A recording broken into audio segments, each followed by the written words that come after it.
थोथी घोषणाओं के अतिरिक्त, आधारहीन घोषणाओं के अतिरिक्त, धरातल पर उतारी न गई घोषणाओं के अतिरिक्त सरकार के पास दिखाने के लिए कुछ भी नहीं। केवल आंकड़ों के मकड़जाल में फंसा करके राजस्थान की जनता को एक बार दिग्भ्रमित करने का विफल प्रयास राजस्थान की सरकार वर्तमान में कर रही है। कांग्रेस पार्टी ये जानते हुए कि पिछले 4.5 साल में वो जनता की अपेक्षाओं के अनुरूप डिलीवर नहीं कर पाए, पिछले 4.5 साल में वो उन्होंने जनता के साथ में, जनता के हर एक वर्ग संवर्ग के साथ में धोखा किया है। ये जानते हुए और पहचानते हुए पिछले 6 महीने से लगातार पहले महंगाई राहत शिविर के नाम पर, फिर महंगाई राहत शिविर में दी गई घोषणाओं के नाम पर, और बाद में अभी 7 गारंटियों के नाम पर राजस्थान की जनता को एक बार फिर धोखा देने और एक भुलावे और छलावे में लाने का विफल प्रयास कर रही है। लेकिन क्योंकि राजस्थान की जनता अब इन सब विषयों को ठीक से पहचान रही है और राजस्थान की जनता ने इन सब विषयों को ठीक से समझा भी है, तब राजस्थान की जनता इन कांग्रेस पार्टी की 7 गारंटियों की हकीकत को जानते हुए अब उनके बुलावे में नहीं आने वाली। मित्रों, राजस्थान की वर्तमान सरकार ने, कांग्रेस पार्टी ने अपनी नेता के माध्यम से अंग्रेजी शिक्षा की गारंटी देंगे ऐसा राजस्थान में एक नया शगुफा शुरू किया। आखिर के 6 महीनों में उन्होंने आनंद फानंद में अंग्रेजी विद्यालय खोले, बिना किसी तैयारी के खोले। उन विद्यालयों में 58% अध्यापकों के पोजीशंस रिक्त हैं और उसमें जितने भी अध्यापक लगाए गए उनमें से कुछ उंगली पे गिने जा सकने वाले अध्यापकों के अतिरिक्त से कोई भी अंग्रेजी माध्यम में शिक्षित प्रशिक्षित भी नहीं है। उसने खुद ने भी अपनी शिक्षा ग्रहण नहीं किया और वो अंग्रेजी माध्यम में पढ़ाने के लिए क्वालिफाइड भी नहीं है। केवल पोस्टिंग की सहूलियत के आधार पर कुछ लोगों को उस तरह की पोस्टिंग्स दी गई और ऐसा संज्ञान में आया है कि 125 से ज्यादा टीचर्स ने वापस लिख करके कि हम असमर्थ हैं, हमको वापस हिंदी माध्यम में पढ़ाने के लिए भेज दिया जाए, ये लिख करके सरकार को अनुरोध किया है बिना किसी फौरी तैयारी के। और दूसरी तरफ जहां भारत की सरकार माननीय नरेंद्र मोदी जी के नेतृत्व में नई शिक्षा नीति, भारत की शिक्षा नीति लेकर के आई, जिस शिक्षा नीति में उन्होंने प्रारंभिक शिक्षा मातृभाषा में हो, वैज्ञानिक आधार पर इसका अध्ययन करें। मैं बेशक खुद अंग्रेजी विद्यालय में पढ़ा हूं, मेरे परिवार के बच्चे भी अंग्रेजी विद्यालय में पढ़े, लेकिन उस समय जिस तरह से भारत में हालात थे और जिस तरह की सोच थे, जिस तरह की सरकारें भारत में काम कर रही थी, उनके कारण से समाज में मानसिकता ये थी कि अंग्रेजी माध्यम का अध्ययन ही श्रेष्ठ है। आज जब पूरी दुनिया इस बात को स्वीकार कर रही है कि मातृभाषा में अध्ययन करना श्रेयस्कर है, वो बच्चे के मस्तिष्क के विकास के लिए और अधिक अनुकूल है, ऐसे में जब भारत के लिए अनुकूल शिक्षा पद्धति पहली बार देश में बनी और उसमें जब स्थानीय भाषा मातृभाषा में शिक्षा को प्राथमिकता दी गई, तब वर्तमान की अशोक गहलोत सरकार ने अंग्रेजी शिक्षा को बढ़ावा देकर के अपनी अंग्रेजियत की मानसिकता को एक बार फिर उजागर करने का काम किया है। मित्रों, इसी तरह से उन्होंने जो है पिछले साल में, अगर मैं टोटल राजस्थान के स्कूल एजुकेशन के एनरोलमेंट की बात करूं, ये अंग्रेजी विद्यालय खोलने की बात उन्होंने की और विद्यालय शिक्षा को प्रमोट करने की बात की, लेकिन हकीकत यह है कि इस वर्ष में जो वर्तमान का वर्ष है, इस वर्ष में पिछले वर्ष की तुलना में राजस्थान के सरकारी विद्यालयों में टोटल स्टूडेंट्स की नॉमिनेशन रजिस्ट्रेशन 6 लाख घट गया है। ये राजस्थान के सरकारी स्कूलों की विफलता और सरकार की विफलता का एक नमूना है। इसी के अतिरिक्त सरकार ने गोधन गारंटी योजना की घोषणा भी इन 7 गारंटियों के माध्यम से की है, जिसमें उन्होंने कहा है कि हम पशुधन को, दूध को क्रय करने के साथ साथ उसके गोबर को भी क्रय करें। मित्रों, मैं आपको इसके परिप्रेक्ष्य में ये बताना चाहता हूँ कि भारत सरकार ने माननीय नरेंद्र मोदी जी के नेतृत्व में गोवर्धन योजना प्रारंभ की, जो योजना भारत सरकार के जल शक्ति मंत्रालय, जिसका दायित्व मेरे पास है, उसी का एक योजना है। और ये योजना जब हमने 3 साल पहले 2019-20 के साल में प्रारंभ की थी, तब उसमें संपूर्ण स्वच्छता की तरफ हमने गाँव को ले जाने का जो संकल्प व्यक्त किया था कि ODF के बाद में, जहां हम खुले में शौच से देश को मुक्त कर पाए, उसके बाद में हम देश को संपूर्ण स्वच्छता की ओर लेकर के जाएं। और जब हम संपूर्ण स्वच्छता की चर्चा की थी, तब उसमें गोबर का डिस्पोजल जो है वो ठीक तरीके से हो सके और इस वेस्ट को वेल्थ में कन्वर्ट किया जा सके, कचरे को कंचन में परिवर्तित किया जा सके। इस संकल्प के साथ में प्रधानमंत्री जी के मार्गदर्शन में जब इस योजना का प्रारंभ किया, हमने देश के सभी राज्यों से आग्रह किया कि हम 500 से ज्यादा CSR में गोवर्धन प्लांट बनाना चाहते हैं, जहां पर मॉडल प्लांट हम क्रिएट करें। और भारत सरकार के जल शक्ति मंत्रालय ने पेट्रोलियम कंपनीज के साथ में एक समझौता किया कि हम ऐसे गोवर्धन प्लांट्स में से जो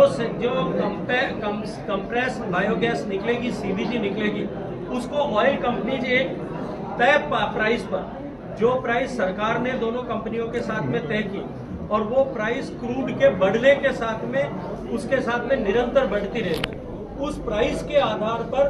कंपनियां, सरकार की गैस डिस्ट्रीब्यूशन कंपनियां BPCL, HPCL और इंडेन उसको खरीदेगी। अब भारत गैस, इंडेन और HPCL खरीदने का निर्णय करने के बावजूद भी, और उस के लिए भारत सरकार द्वारा प्रत्येक जिले में प्रत्येक लगने वाले प्लांट पर अंशदान देने और CSR की गारंटी देने के बावजूद भी राजस्थान देश में 21वें नंबर पर है। आज तक भी राजस्थान में कुल मिलाकर के 3 जगह पर कंपनी के साथ में MOU हुआ है, निरंतर बार बार बैठक करने के बाद में भी, और पिछले 3 साल से ये कमिटमेंट करने के बाद में कि हमने 33 जिलों में ये प्रोजेक्ट शुरू करेंगे। राजस्थान सरकार पैसा उपलब्ध होने के बाद में भी इम्प्लीमेंट करने में विफल हुई है, और अब अपनी विफलता को छुपाने के लिए इस तरह की गारंटी लेकर के आ रही है। मैं आप लोगों के माध्यम से एक प्रश्न इसी परिप्रेक्ष्य में और करना चाहता हूँ। किसानों को लंबी में जिस तरह से लाखों गायें मृत हुई, उन गायों का, गौपालकों को मुआवजा देने के लिए सरकार ने पहले थोड़ी घोषणाएं की, और बाद में बजट में कहा कि हम 40,000 रुपए प्रति पशुधन जो है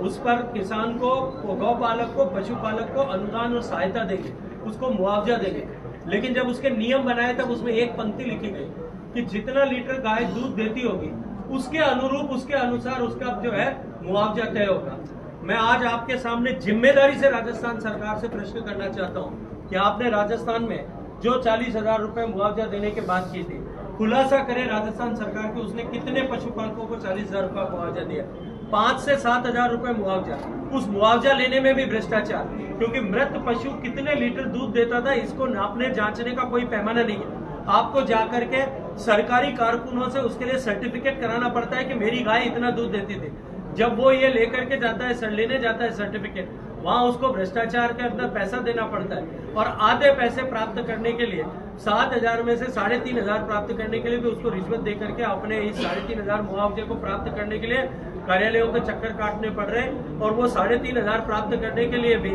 उसको जो है 3,500 रुपए में से आधा पैसा आने जाने में खर्च करना पड़ रहा है। ये पूर्ण रूप से विफल योजना इसी तरह से हुई। राजस्थान की सरकार ने गारंटी देते हुए कहा कि हम फ्री लैपटॉप बांटेंगे और कॉलेज जाने वाले हर विद्यार्थी को फ्री लैपटॉप देंगे। मैंने आप ही के प्रश्न का जवाब देते हुए अनेक बार कहा है कि राजस्थान सरकार ने पिछले 4 साल में जो राजस्थान में योजना चल रही थी कि हम अच्छे प्राप्तांक लाने वाले बच्चों को लैपटॉप और आईपैड जो है उनको पैड देते थे,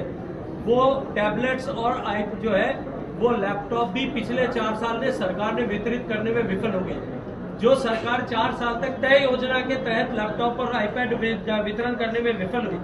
वो सरकार जिसके 93,000 विद्यार्थी आज राजस्थान में लैपटॉप और आईपैड का इंतजार कर रहे हैं, वो सरकार अब एक नया घोषणा का शगुफा लेकर के आई है। चिरंजीवी योजना के तहत भी इसी तरह की घोषणा सरकार ने की है। इस तरह से सरकार लोगों को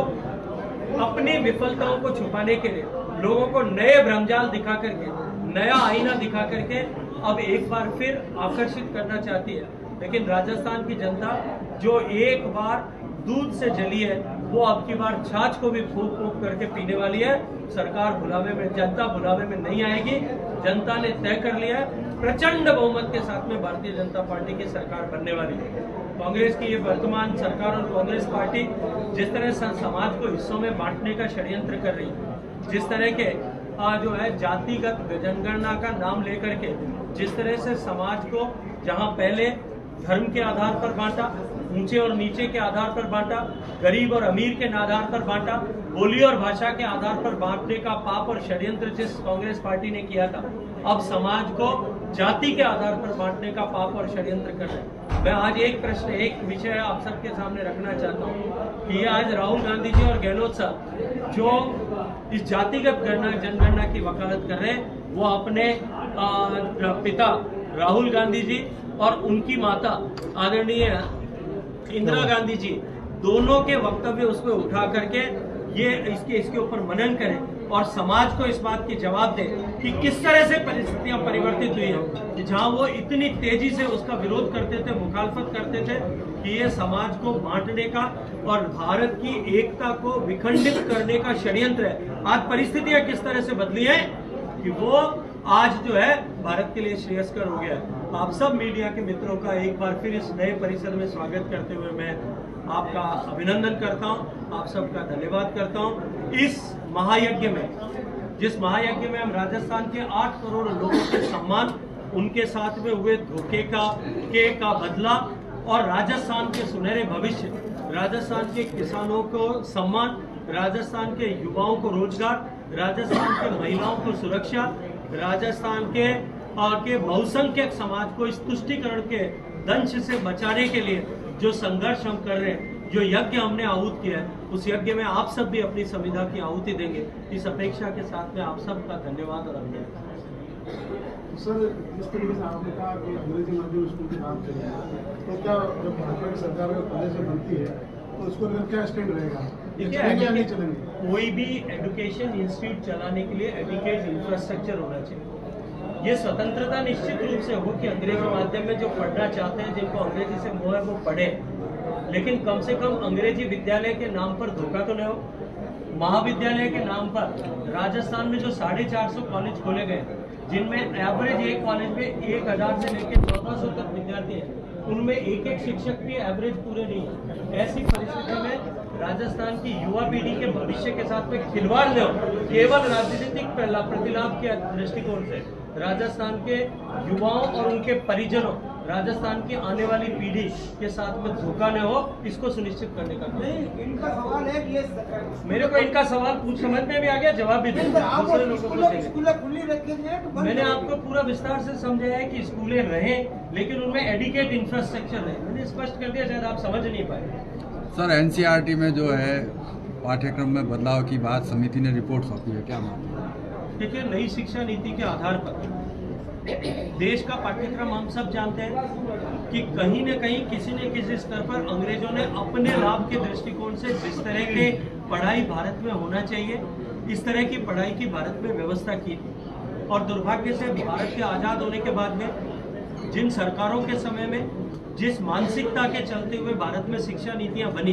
उसमें कभी आमूलचूल परिवर्तन करने के दृष्टिकोण से नहीं सोचा गया। भारत में रिसर्च को, भारत में एनालिटिक्स को, भारत में जो है शिक्षा को नए दृष्टिकोण से देखने के नितांत आवश्यकता थी। शिक्षा, भारत की जो शिक्षा पद्धति 2 मूल्यों पर आधारित थी, आप और मैं सब लोग पढ़े। पहली चीज कि भारत में जो हमारी शिक्षा नीति थी, उसका पहला पिलर था कि हम जो जितना ज्यादा जल्दी कैलकुलेट कर सकता वो उतना ही विद्वान है। मुझे तो बहुत सारी प्रताड़ना मिली है बचपन में, शायद आप लोगों को भी पहाड़े याद कराने के लिए बहुत सारी डांट पड़ी होगी। कई लोगों को क्लास में पुराने जमाने में होता था कि टीचर सजा देते थे, मुझे तो अक्सर धूप में हाथ में